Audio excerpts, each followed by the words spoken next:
I feel like they like working with me because I can relate to that struggle and navigation of, money and wealth for the first time. Unlike most traditional financial advisors, like I personally wouldn't feel comfortable talking to a white man about my money. And I think most of my clients feel the same way. So I love working with them because it helps me feel connected to my community. And I've always felt that the more wealth in Cutie BIPOC communities, the better, in my opinion.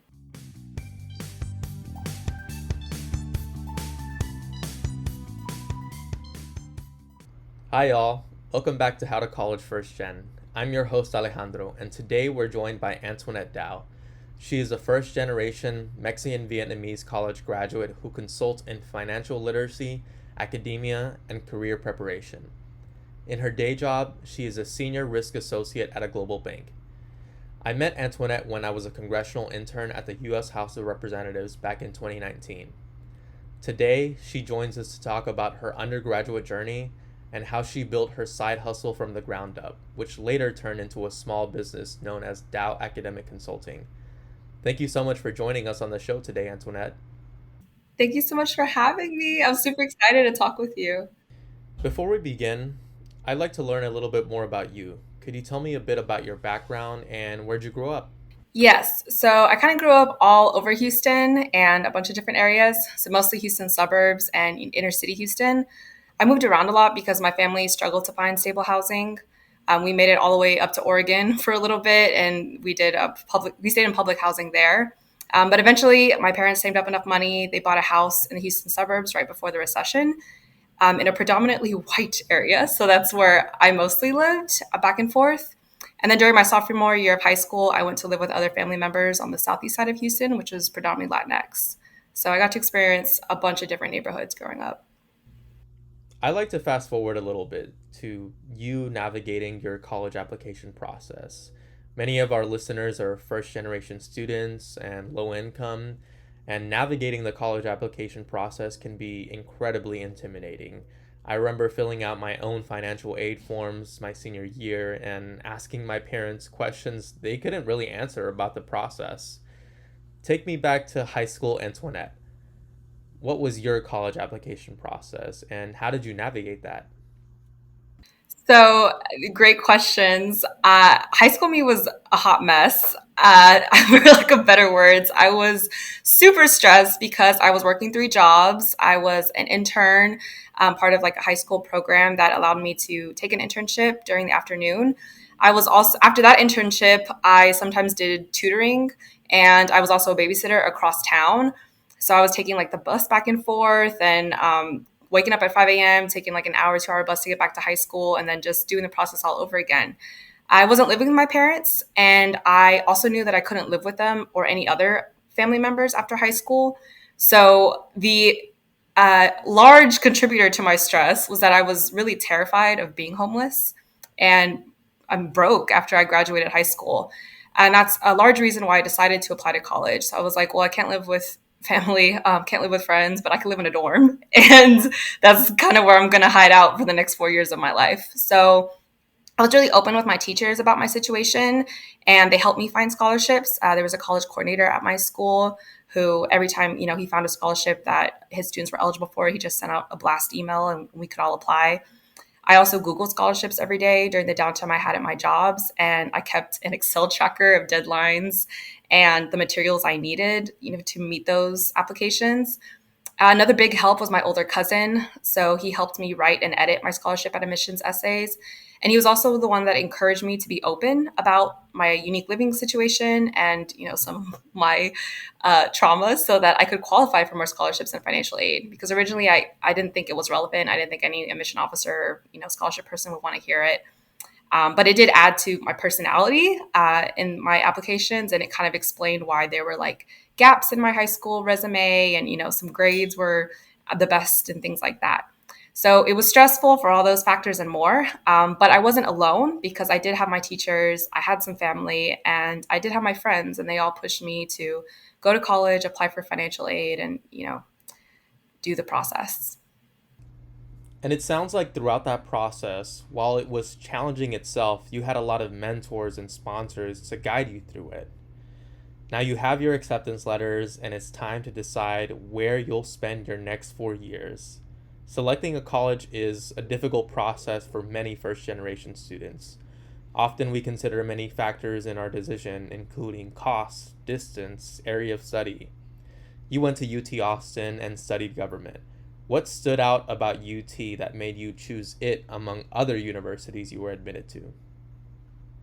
Yes. So I was actually influenced by other first geners in my family. I first heard about UT Austin from my older cousin since he went there and he was like the first gener in my family. And a couple of my other cousins went after him. So I had my eyes on UT as my dream school ever since I was a kid. And then as I got older, I Googled the school. I saw that, it was one of the best in the state. They had an automatic admissions rule where anyone in the top 7% of their Texas graduating high school could be admitted.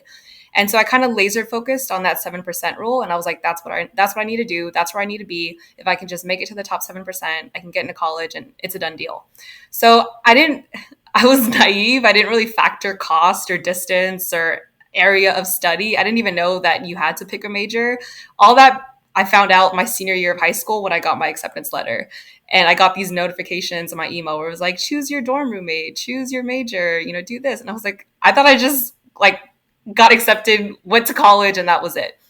So that's when it hit me that I really had no idea what I was doing. UT Austin was also the only university that accepted me out of all the out of state colleges I applied to. So it was actually really my only option for college. I didn't really apply to any other Texas schools because, again, I was so laser focused on like getting accepted to UT. I knew that I qualified for that rule. So it was like UT or nothing. And I wrongly assumed that they would give me the financial aid that I needed to go. I was like, why would anyone accept you and like not give you any money? So I was really confused when I got my acceptance letter and they were like, yeah, we estimate your cost to be about 80K. Good luck. And I was like, I don't have that. So that's when I started applying to scholarships and grants and loans like crazy. And I really relied on like my teachers to walk me through like how to apply for FAFSA, how to write a scholarship essay, and things like that. That was very similar to my thought process whenever I got my financial aid packages. My assumption was, oh, my parents make much less than what it costs to go to school here for 1 year. They're not going to expect me to pay all this money, which is something I also wrongly assumed. And then I find out that I have a bill of $15,000 I have to pay each year I'm enrolled. It's almost like every new school year I'm looking for scholarships, I hear my financial aid office say Gina Rodriguez's quote, "Have you looked into the Hispanic Scholarship Fund? There are a few places to look for help, mama. Let's research." Yeah, for real. And I don't know why it didn't hit me that like, oh, duh, like you have to pay for it. But I guess because I had heard from like teachers and other people, like even my family, they're like, oh, you're Mexican, you're Vietnamese, you're first gen, you're literally homeless. Like someone's gonna give you money. And I didn't know how hard it was to actually find scholarships. And I didn't know there was like a whole process behind it. And you're fighting with other first geners for the same pot of money. It's really competitive. So that was really all new to me until I got my application letter. And I think that really speaks to a lot of the fear immigrant communities have about money. You know this because you not only have experienced it, but you also talk with individuals on a daily basis about money in your clientele. Could you talk about how you help clients overcome that anxiety they experience? Money is like a really touchy subject, especially depending on the culture. I connect with my clients by just being really open about my personal financial struggles. So I'll just say, look, whatever debt you have, I promise I've seen worse. And actually, I've experienced it. Like, I've had credit card debt like every other person. I have student loan debt like a lot of us. I also know what it's like to go negative in my checking account or like you have to work multiple jobs just to pay, the bare basics. So there's nothing to be embarrassed or ashamed about. Like there's nothing wrong with not having money. And I think so many of us are ingrained with that idea that there is something wrong when you don't have money or you don't have your finances together. And so crossing that hurdle, just being very open about my own personal struggle with finances, I think opens a conversation for other people to say, well, hey, I've experienced that too. If we're all in the same boat, there can't be something wrong with all of us, right? There must be something else at work here. So that's how I navigate those conversations. Now, regardless of your financial aid package, college is going to be expensive. You have to worry about paying your rent, you have to worry about feeding yourself, and buying other essentials to survive those 4 years. I remember there was at one point in my experience where I had three different jobs just to pay for my necessities. I rolled burritos at Freebirds on nights and weekends, and I had two other internships. Could you talk about the different jobs you had throughout your experience? Yeah, that's wild because I totally relate. I also had three jobs and thought that was normal. My freshman year, I mean, I've worked since high school, right? So my freshman year of college, when people were telling me, "Oh, like you should just enjoy your college experience, don't work your freshman year," I was like, "You don't know what it's like." Like I literally can't do that. I've worked since I was 15. I need to work to pay my own bills, and like I don't want to take out student loans. That scares me. So I was stubborn, and my freshman year, I worked as a legal assistant. I wrote letters for attorneys, and it was really time consuming. The job was kind of far from campus, so it definitely affected like my GPA and my first semester. And I got like a 2.0 that first semester, and that disqualified me for some of the scholarships I had because scholarships have their own GPA requirements. So that's when I realized I tried to find work life balance with school, but it was really tough. So, in addition to working as a legal assistant, I was also a restaurant hostess during the summer. I worked as a tutor for wealthy families. And at one point, I was even cleaning houses, trying to make rent. And that was a time when my younger brother had moved in with me, and I was trying to afford living expenses for us both while also being a full time student. And the cleaning houses job was the one that really humbled me because my mom was a janitor at one point when I was a kid. And I remember her telling me, dropping me off at school, like, don't tell anyone about my job because, she was embarrassed. And she was like, well, I don't want anyone to think like wrong of you because your mom's a janitor. And I was frustrated with myself that my mom had worked so hard to keep me from doing the same physical labor that she did. And yet here I was, in college, working the same job just to afford the cost of living. And it felt like I was repeating the cycle of poverty, and I was really frustrated with myself, and I really hated myself for it. I was like, this shouldn't be happening. Like, why am I in college struggling? And I think that kind of relates to a lot of us where we still have to work. We still have to like find a way to survive and meet our basic living expenses in college because we don't have the financial support that others do.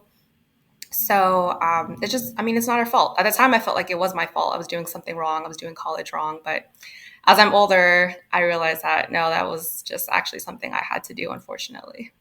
I really appreciate that you touch on the reality of survival throughout college because I think for me, going to school, especially in a private university, the biggest culture shock wasn't the people who went to school or Austin itself, but rather the level of wealth that was on campus. I had classmates who were princes from foreign countries and students whose parents were doctors, lawyers, and CEOs. I remember my first semester, the person who lived in the dorm next to me asked me very seriously, wait, Alejandro, like, you're not rich? Like, what is that even supposed to mean? But I'm not sure if you shared a similar experience going to UT. Oh man, I never had anyone ask me if I was rich, but I did have people like act surprised when I would kind of talk about like, oh, I work, and they're like, you work, and I was like, yeah, don't you? Like those kind of conversation. I do remember my freshman year, I was failing my calculus class because I didn't have the time to study, and I didn't realize how far behind I was. And then I was like leaving a tutoring session with this guy that was in one of my study groups, and I was like trying to explain to him how frustrated I felt. I was like, I feel like I'm studying, I'm going to all these tutoring sessions, and like it's still not clicking. Like, what's not clicking, Stephen? It's not clicking in my head. And he was like, wait, didn't you take calculus in high school? And I was like, no, they didn't offer that at my high school. And he was like, and he just kind of said it matter of factly. He was like, oh, well, that's why you're failing. He was like, all of us have taken like, he was like, all of us took AP Calc. He's like, I took AP Calc. He's like, everyone in our study group took AP Calc. And I was like, well, and I didn't know. I was like, I didn't even know they offered calculus in high school. Like I thought, my high school didn't offer that. So that's when I realized that no, everyone was kind of on a different playing field. And then, when kids, like students would casually say something about like, oh, my mom won't send me money for groceries, or like, oh, I'm so broke this week because like I have a budget. And I was like, well, I'm broke this week because my paycheck doesn't cover what I needed to cover. So we are not the same. And that also like, another reason why I struggled to make friends my first 2 years at UT, because I was surrounded by all these people in my classes. And every time I felt a comment like that, it made me feel more and more like I was just in the wrong place. And I was like, these are not my people. I just don't feel welcome on campus. So it wasn't until like my junior senior year that I intentionally tried to seek out other first gen, POC people where I could relate, and I finally felt like, okay, there's a place at campus for me. Throughout your undergraduate journey, you decided to start your small business. What motivated you to start it, and what kind of services did you provide early on? Yeah, so at first I didn't really call it a business. It was kind of me just going around sharing resources with whoever would take them. So when I was tutoring for rich families, I realized that their success was largely driven by how many resources they could afford. And I was paid at the time to help my students study, do their homework, apply to college, be successful. And one of my like aha moments was when I was in my student's mansion for the first time. And I saw this picture that was on the wall, and it looked like one of those like, oh, my first baptismal pictures. But instead of that, it was like my first stock, and it was Amazon. And it was like Amazon stock back in like the early 2000s. And that's when I realized how early of a head start these kids have. Like, he didn't go and buy that stock himself. He was probably like 3 at the time. It was his parents. Like, his parents had that knowledge already. They were building a foundation for him. And I just realized that that was a head start that I could have never had because my parents didn't have that knowledge. And it's not their fault. It's just, because of the resources they had. And, we can go back generations. So I really loved tutoring. I loved the actual like connecting with students, helping them figure out like, what's the next step after high school. But I didn't want to tutor for wealthy families forever. I wanted to have that same connection with students and people from backgrounds like mine who didn't have their family wealth or connections or the resources to fall back on. So I started sharing information with my family and friends. I would help them, review cover letters, apply to internships and jobs. I would help my friends sit down with them in coffee shops and like create their budgets for their financial aid awards and student loans. And I didn't really start calling myself a business until I moved to DC and I met other struggling first geners and, QE BIPOC professionals like me. And we were all trying to figure out how to survive financially, pay DC rent on an intern salary and jumpstart our careers and, be successful, whatever that means.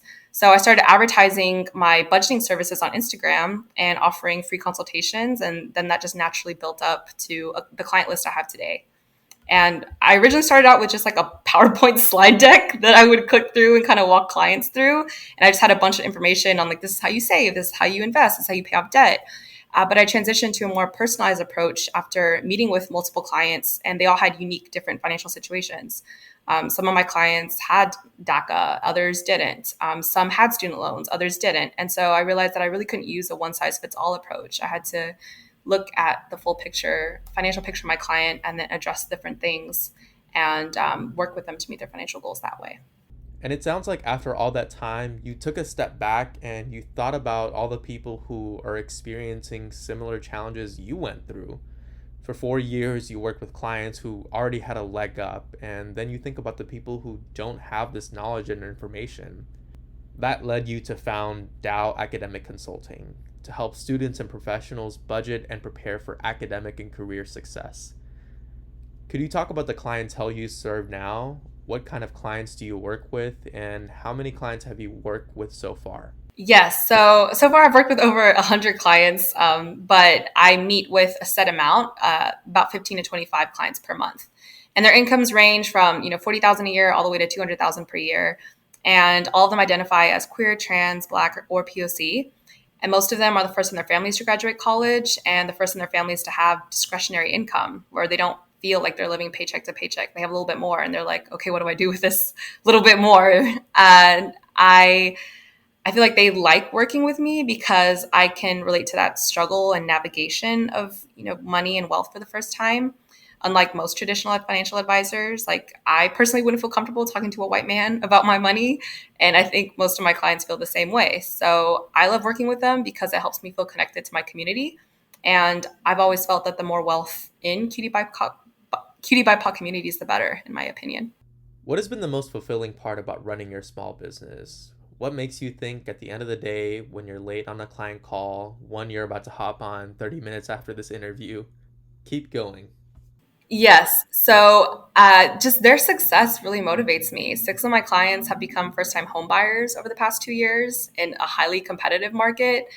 Some have achieved other major milestones, like investing for the first time in an individual brokerage or a retirement account, or they've successfully landed a new job and they've negotiated a higher salary. And things like that. It brings me joy every time someone from our community achieves a major financial milestone and they don't have to stress about money or their financial future. They feel secure for the first time in their lives. And our families, our ancestors, they worked so hard to give us what they perceived as a better life. And so when we feel like we finally achieved that life, it's so fulfilling, and it's incredible to be part of that journey with others. And it's truly been a privilege to see everything you've accomplished in your career path, but also in your side hustle as well. I can say that you are definitely your ancestors' wildest dreams. What advice would you give to first generation students who are interested in starting their side hustle? Yes. And that's a great question. And it may sound obvious or even a little cheesy, but my true advice, and the advice has worked for me, is to believe in yourself, grow from feedback, post on social media, and ask for help when you need it. And I can back that up with my own experience. So when I first started calling myself Dao Academic Consulting, I was actually really subconscious about looking silly. And I was nervous to advertise my services on social media because I felt like, well, who am I, right, to help someone else budget, save, and invest their money? What certifications or skills do I have? Am I qualified enough to be giving other people advice? I barely have my life together. How are people going to feel comfortable to me talking about some really touchy subjects and subjects that are really personal to them? So I really doubted myself and my abilities in the beginning. And what helped me grow and overcome that fear of failure and inadequacy was feedback from my clients. So friends of friends and random people started sliding into my DMs on Instagram, asking for free consultations when I started advertising them on my stories and my feed. And after those initial consultations, they were excited about scheduling more, which is how I worked with some of the same clients for over 2 years now. And they gave me feedback about how helpful it was to finally be able to talk to someone about their personal finances and not feel embarrassed or ashamed or disconnected. And I feel like all of us navigating money for the first time feel this immense pressure to succeed without failure and to do it all by ourselves. But we don't have to do everything alone. That's like this first gen perpetuated myth where like I have to, do it all alone, be the first, and do it with be flawless. And it's like okay to not be flawless and get it right the first time. And that's why I encourage to reach out to people we trust, ask for feedback, ask for help when we need it, rely on our community so that we feel empowered to pursue our passions. And, when we see a need in our community, to fill it in the best way that we think is right. Antoinette, thank you so much for joining us today. I really appreciate your honesty and your vulnerability, and I'm sure our audience will have a bunch of takeaways from our conversation. Just one last thing before you leave. How can our audience connect with you? Yes. So I am on Instagram, I am on TikTok, and I'm accessible via email. So I go by A Money Moves on social media. And my email is dowacademicconsulting@gmail.com. And it's the same for my website. So if you just like Google first name, last name, my website, it should pop up. And I offer free initial consultations.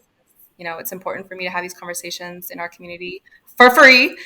And I just post content every day or so. So that's how y'all can keep updated.